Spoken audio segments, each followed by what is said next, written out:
Energy की values आपने याद कर ली हैं, तो यहाँ पर मैंने इन शेल्स के दरमियान जो एनर्जी का डिफरेंस है वो भी लिख लिया है। जिस तरह कि आप देख सकते हैं कि फ़र्स्ट और सेकंड के दरमियान है 10.2 इलेक्ट्रॉन वोल्ट, सेकंड और थर्ड के दरमियान है 1.9, इस तरह 0.7 एंड 0.3। तो एक चीज़ तो बिल्कुल क्लियर हो रही है कि जब जूँ जूँ आप एन की वैल्यू को इंक्रीज़ कर रहे हैं तो आपके पास एनर्जी तो इंक्रीज़ हो रही है, लेकिन आपके पास एनर्जी डिफरेंस डिक्रीज़ हो रहा है। देख लीजिए, पहले 10.2 आया, फिर 1.9 आया, फिर 0.7 आया और फिर 0.3 आया। तो हमारे पास एनर्जी डिफरेंस क्या हो रहा है, वो डिक्रीज़ हो रहा है। तो इसी तरह जब हम हाइड्रोजन के लिए जो कुछ हमारे पास फर्स्ट आर्बिट्स, सेकंड, थर्ड, उनके हम रिलेशन को फाइंड कर लेते हैं। तो E1 देखिए हमारे पास आ गया 13.6 इलेक्ट्रॉन वोल्ट। E2 हमारे पास अकॉर्डिंग टू दिस रिलेशन, तो एन की वैल्यू जब हमने पुट की तो हमारे पास आ गया 13.6 और 4 E0 4। तो आप इसी तरह थर्ड आर्बिट के लिए आप लिख सकते हैं E0/9 माइनस E0/9। तो यहाँ तक तो जो हमने पढ़ा है वो है हमारे पास एनर्जी के मुतालिक। तो अब जो हम नेक्स्ट स्टार्ट करने जा रहे हैं वो हमारे पास है वेलोसिटी ऑफ इलेक्ट्रॉन। तो वेलोसिटी ऑफ इलेक्ट्रॉन बहुत इंपॉर्टेंट टॉपिक है। पास्ट के अंदर यहाँ इस टॉपिक से बहुत सारे आपके MCQ भी आए हैं। वेलोसिटी ऑफ इलेक्ट्रॉन, तो वेलोसिटी ऑफ इलेक्ट्रॉन के लिए मैं चूँकि डेरिवेशन तो कोई नहीं कर रहा, तो डायरेक्ट आपके सामने लिखता हूँ। तो वेलोसिटी ऑफ इलेक्ट्रॉन जो होता है हमारे पास, उसके लिए जो फार्मूला होता है वो होता है हमारे पास 2π/NH। देखिए हमारे पास जितने भी हमारे पास फैक्टर्स हैं, अगर हम उनको निकाल लें, जैसे चलिए यहाँ पर मैं इन टर्म ऑफ जेड भी लिख लेता हूँ। तो इन टर्म ऑफ जब भी आप इसे जेड लिखेंगे तो ये याद रखिएगा, इन टर्म ऑफ जेड जो है वो कुछ ये बनता है रिलेशन। तो जब हम इसे कुछ जो हमारे पास कांस्टेंट है इनको अगर हम सेपरेट कर लें तो ये रिलेशन या ये इक्वेशन हमारे पास कुछ यूँ सामने आ जाती है। तो यहाँ पर कांस्टेंट की वैल्यू जब डालते हैं तो ये बनती है velocity is equal to Z/N, Z/N multiply by 2.2 multiply by 10⁻⁶ metre पर सेकंड। ये बहुत इंपॉर्टेंट है, बहुत ही इंपॉर्टेंट रिलेशन है। डायरेक्ट आपको कोई भी एन की वैल्यू दी जाए, आपने एन की वैल्यू यहाँ पर पुट कर लेनी है। एटॉमिक नंबर वैसे हाइड्रोजन के लिए जेड है, और अगर इसके अलावा कोई भी एलिमेंट हो इसका एटॉमिक नंबर पुट कीजिए। डायरेक्ट 2.2 मल्टीप्लाई बाई 10⁶ से आप इसे मल्टीप्लाई कर लीजिए तो आपके पास इसका आंसर आ जाएगा। इसके वजह हम नेक्स्ट स्टार्ट करने जा रहे हैं वो है हमारे पास टॉपिक मोमेंटम, लीनियर मोमेंटम।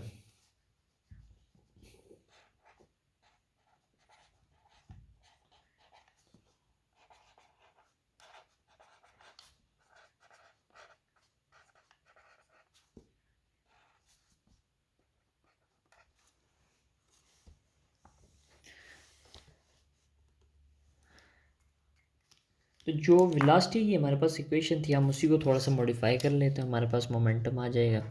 तो P is equal to mv, तो m ये आ गया और v हमारे पास था Z/N multiply by 2.2 multiply by 10⁻⁶ metre पर सेकेंड। तो ये हमारे पास जो आप देख सकते हैं कि मोमेंटम भी जो है वो इन्वर्सली रिलेटेड है z के साथ। तो यानी n की वैल्यू को जब आप इंक्रीज़ करेंगे तो मोमेंटम की वैल्यू हमारे पास कम होगी, तो आप डेफिनेटली कह सकते हैं वेलोसिटी की वैल्यू भी कम होगी। तो अब मैं ओवरऑल कंपैरिजन करने जा रहा हूँ। तो ये जो अब मैं कंपैरिजन करने जा रहा हूँ ये बहुत इंपॉर्टेंट है, आपने इस कंपैरिजन को याद रखना है। ये कंपैरिजन अगर आपको आ गया तो आप इजीली बाकी जितना भी जो हमने प्रीवियस पढ़ा है इसको अंडरस्टैंड कर लेंगे।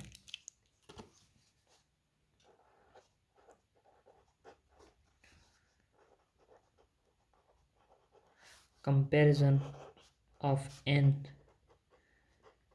with radius, energy, velocity and momentum। तो हम जो है वो n को कंपेयर करने जा रहे हैं। बहुत सिंपल, n की वैल्यू अगर हम इंक्रीज करें तो हमारे पास इन चारों फैक्टर्स पर क्या इफेक्ट होता है। देखिए n की वैल्यू इंक्रीज करने से रेडियस की वैल्यू बढ़ती है, रेडियस के डिफरेंस की वैल्यू भी बढ़ती है। ठीक हो गया। इसी तरह हमारे पास एनर्जी की वैल्यू बढ़ती है, जबकि एनर्जी के डिफरेंस की वैल्यू हमारे पास कम होती है। सेकेंड वन वेलोसिटी के साथ आ जाए तो हमारे पास वेलोसिटी की वैल्यू कम होती है। अगर वेलोसिटी कम है तो मोमेंटम भी कम होता है। और एंगुलर मोमेंटम को यहाँ पर चले मैं डिस्कस कर लेता हूँ, तो वो है इंक्रीज होता है, क्योंकि वो रिलेशन होता है NH/2 पाई।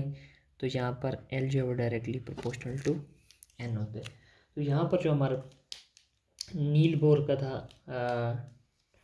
नील बोर एटॉमिक मॉडल, वो यहाँ पर ख़त्म होता है। अब उसके हम थोड़ी सी लिमिटेशंस हैं, उसको डिस्कस कर लेते हैं। लिमिटेशंस क्या क्या थी।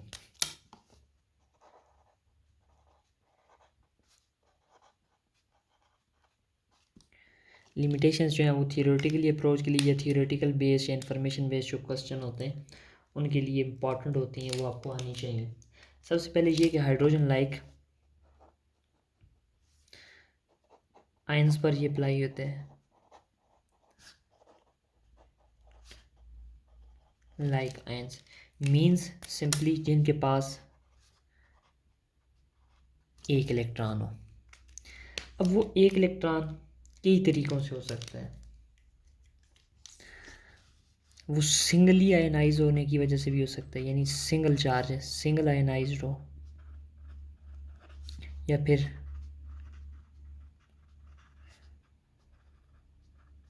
डबल आयनाइज्ड हो। तो उसकी वजह से जो हमारे पास उसके पास जो लास्ट में जो इलेक्ट्रॉन बचता है वो अगर एक इलेक्ट्रॉन है तो उसके ऊपर भी आप नील बोर का जो एटॉमिक मॉडल है वो एप्लीकेबल है। फॉर एग्जांपल मैं आपको यहाँ पर एग्जांपल भी दे देता हूँ। तो एग्जांपल आपके पास है हीलियम+1,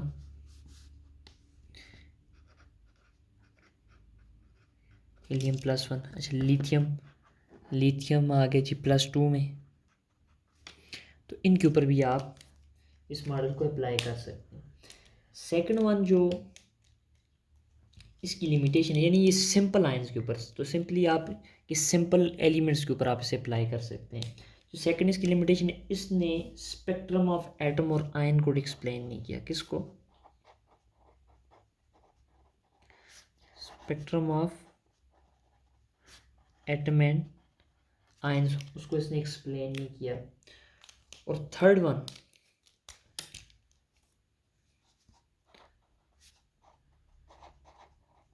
effect of magnetic field and electric field, इसको एक्सप्लेन नहीं किया। अब आपको पता भी है जो मैग्नेटिक फील्ड की वजह से जो इफेक्ट होता है उसे आप क्या कहते हैं? जी मैन इफेक्ट। और इलेक्ट्रिक फील्ड वाले को आप कहते हैं स्टार्क इफेक्ट। ये जस्ट आपको इन्फॉर्मेशन पर्पज़ के लिए ये चीज़ें पता होनी चाहिए। अब जो हमारा टॉपिक है वो है हाइड्रोजन एमिशन स्पेक्ट्रम। ये थोड़ा इम्पॉर्टेंट है। ये जो इस ईयर हमारे पास 2023 का ईटा का एग्ज़ाम हुआ था, यानी जो फर्स्ट टाइम जो ईटा का हुआ था बाद में रिकंडक्ट हुआ, तो ईटा का जो हुआ था उसके अंदर इस टॉपिक से जो मैं भी पढ़ाने जा रहा हूँ इससे तकरीबन 3 MCQ होते हैं। तो इसे ज़रा गौर से देखिएगा, है भी इम्पॉर्टेंट है। Hydrogen emission spectrum.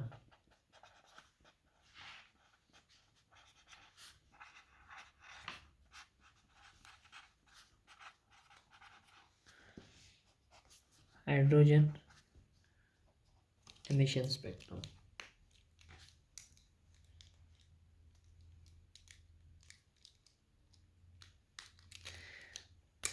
इसको हम पहले ही स्टडी कर चुके हैं इस बात को कि कोई भी इलेक्ट्रॉन जब हायर एनर्जी लेवल से लोअर एनर्जी लेवल पर जंप करके आता है तो वो हमारे पास क्या करता है, एनर्जी को इवॉल्व कर, तो एनर्जी को रेडिएट करता है हमारे पास, मींस एनर्जी को एमिट करता है। और ये जो हमारे पास एनर्जी होती है, ये हमारे पास एनर्जी से हम डिफरेंस कहते हैं, वो होता है energy of higher minus energy of lower. यहाँ तक तो बात बिल्कुल क्लियर होगी। अब हम यहाँ से रेडबर्ग जो फार्मूला है हमारे पास उसको स्टडी करेंगे। रेडबर्ग फार्मूला,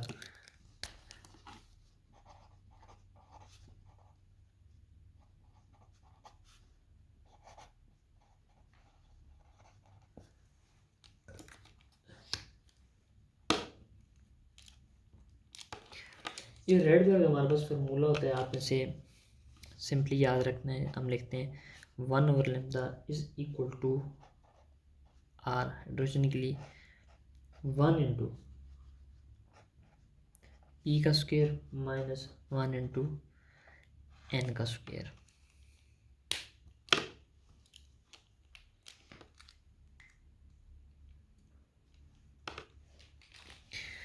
देखिए 1/λ इसको आप कहते हैं वेव नंबर। ये पूरा फैक्टर हमारे पास है क्या, ये तो वेव नंबर है। इसे आप म्यू नॉट से भी लिखते हैं।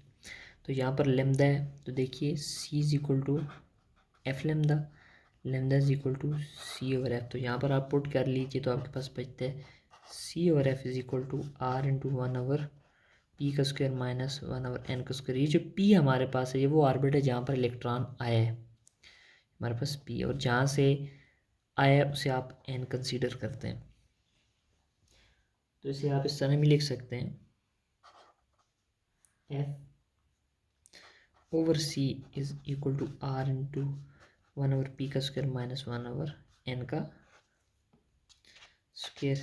इस टाइप पे भी आप इसे लिख सकते हैं, या इसकी आपने कुछ दफ़ा इस तरह भी लिखा हुआ देखा होगा, F is equal to R C into 1/, P का स्क्वायर माइनस 1/, एन का स्क्वायर। तो ये इसकी डिफरेंट फॉर्म्स होती हैं। अब ये जो आर है हमारे पास ये क्या है, रेडबर्ग कांस्टेंट है। अब हम इस आर को स्टडी करते हैं थोड़ा सा और आगे बढ़ते हैं, जो हमने इम्पॉर्टेंट चीज़ स्टडी करनी है। तो ये देखिए हमारे पास ये जो आर है रेडबर्ग कांस्टेंट, इसकी वैल्यू आपको मेमोराइज कर लेनी है। सिंपल सी वैल्यू है कि 1.099 मल्टीप्लाई बाय 10⁻⁷ मीटर इनवर्स। अच्छा, अगर आपसे कोई पूछ भी ले कि ये आर किसके इक्वल होता है तो ये भी आपको पता होना चाहिए। आर ये सारी जितनी मैं चीज़ें लिख रहा हूँ ये आपने सेकेंड ईयर के अंदर 1 बाय 1 इन चीज़ों को डिराइव किया होता है। ये होता है ई नॉट ओवर एच सी। अब मैं कुछ क्वेश्चंस हैं जो यहाँ से पूछे जाते हैं, वो होते हैं नंबर ऑफ स्पेक्ट्रल लाइंस या ट्रांजिशंस। तो टॉपिक हमारा यार number of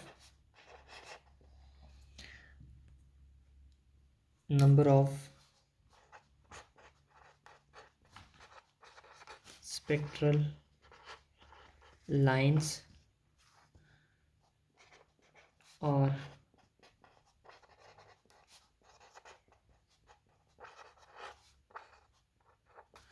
transitions. Past papers में बहुत सारे एमसीक्यू हैं, तो याद रखिएगा जब भी आपको नंबर ऑफ स्पेक्ट्रल लाइंस या नंबर ऑफ ट्रांजिशन फाइंड्स की करने को कहा जाए और ये आपको कोई शेल दिया जाए और ये कहा जाए कि इलेक्ट्रॉन उस शेल से जंप करके ग्राउंड लेवल पर आ रहा है, तो वहाँ पर आपने सिंपली एक फार्मूला याद रख लेना कि नंबर ऑफ ट्रांजिशन फाइंड करने का फार्मूला क्या है, नंबर ऑफ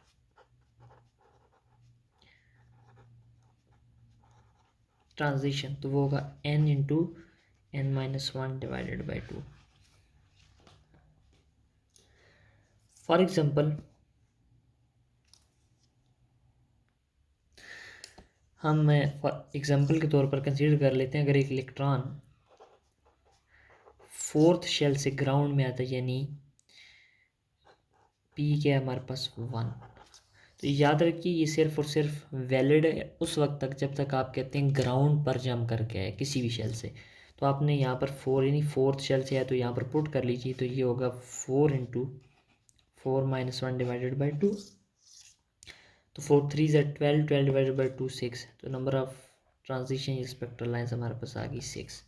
लेकिन क्वेश्चन तब अराइज होता है कि अगर ग्राउंड लेवल पर ना आए तो फिर क्या करें। वो ये भी कह सकते हैं नहीं सेकंड फोर्थ से सेकंड शेल में है तो बताएं नंबर ऑफ स्पेक्ट्रल लाइन्स या नंबर ऑफ ट्रांजिशन। तो उसके लिए फार्मूला ये होगा,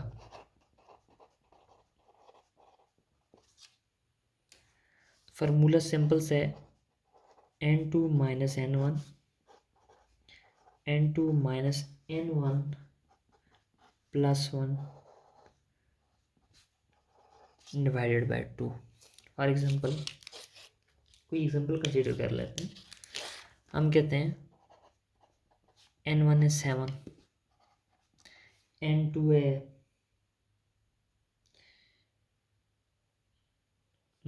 5, सॉरी n2 7 और n1 5। Number of spectral lines find करें तो इस फार्मूले से हम फाइंड कर लेते हैं number of spectral lines. Simple 7 minus 5, 7 minus 5 plus 1 divided by 2। ये आ गया 2 तो 8 8 में 5 ये 3 2, ये आ गई 3।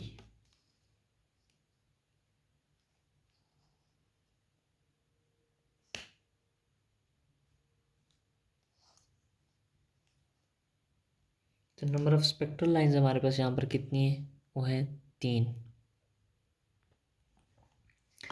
अक्सर ये क्वेश्चन कुछ इस तरह भी मैंने देखा है पास्ट पेपर्स के अंदर पूछे गए हैं कि अगर इलेक्ट्रॉन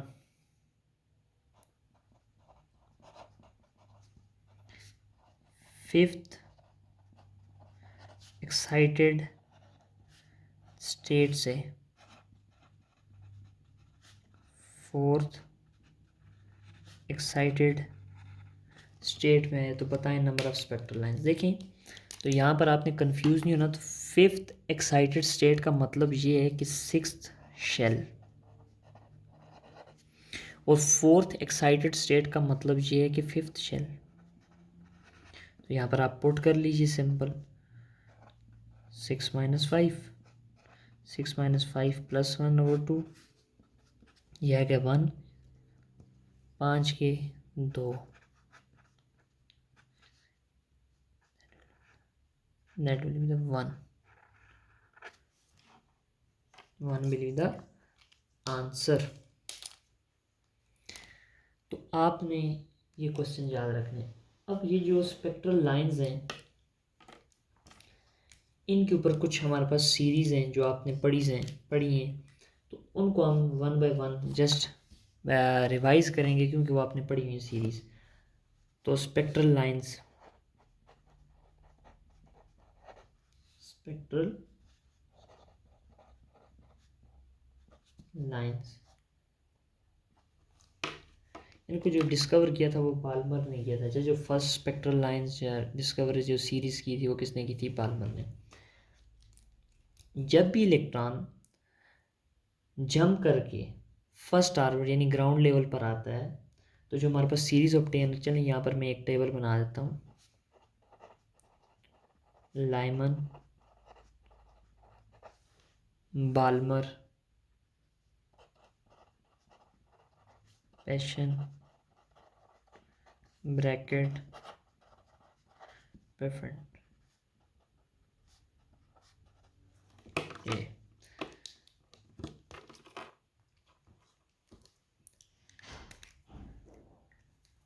ये सीरीज किस वक्त ऑब्टेन होती है ये आपको जस्ट पता होना चाहिए। यहाँ पर पी की वैल्यू यानी कौन से शेल में इलेक्ट्रॉन जंप करके आता है तो पी की वैल्यू आ गई 1, पी की वैल्यू 2, पी की वैल्यू 3, पी की वैल्यू 4 और पी की वैल्यू 5। तो देखिए एन की वैल्यू लाजमी बात है इससे हायर होगी, एन की वैल्यू तो इससे हायर होगी, वो 2 हो सकती है, 3 हो सकती है, 2 हो सकती है, 3 है, 4 अप टू 1। इसके लिए एन की value 3 4 up to so on, n की value 4 5 up to so on, इसके लिए 5 6 up to so on, and यहाँ पर 6 एंड 7 अगेन। लेकिन क्वेश्चन यहाँ से ये पूछा जाता है, बताएं कि कौन सा रीजन ऑफ स्पेक्ट्रम ऑब्टेन होता है। तो लाइमन सीरीज के लिए जो हमारे पास होता है वो होता है ultraviolet. Ultraviolet. Balmer series जो कि फर्स्ट डिस्कवर्ड सीरीज भी है, उसके लिए विजिबल रीजन है हमारे पास। थर्ड वन हमारे पास है नियर इंफ्रारेड। नियर इंफ्रारेड, इसे हम कहते हैं मिड इंफ्रारेड। ये आ गया फार इंफ्रारेड। तो ये चीज़ें आपने अच्छे तरीके से मेमोराइज कर लेनी है। अब शॉर्टेस्ट वेवलेंथ, लॉन्गेस्ट वेवलेंथ और उनकी रेशो बहुत इम्पॉर्टेंट, वेरी इम्पॉर्टेंट। सबसे पहले मैं आपको शॉर्टकट बताता हूँ, इनको मेमोराइज कर लीजिए, इजीली क्वेश्चन सॉल्व कर लेंगे आप। शॉर्टेस्ट वेवलेंथ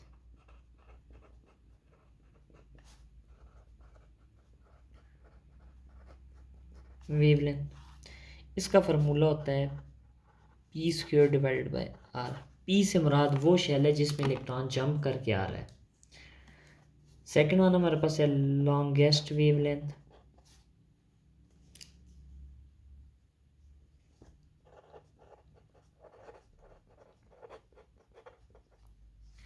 उसका फार्मूला है p² इंटू p+1 का whole square divided by 2p+1 into r। और थर्ड वन हमारे पास इनकी रेशियो है, वो है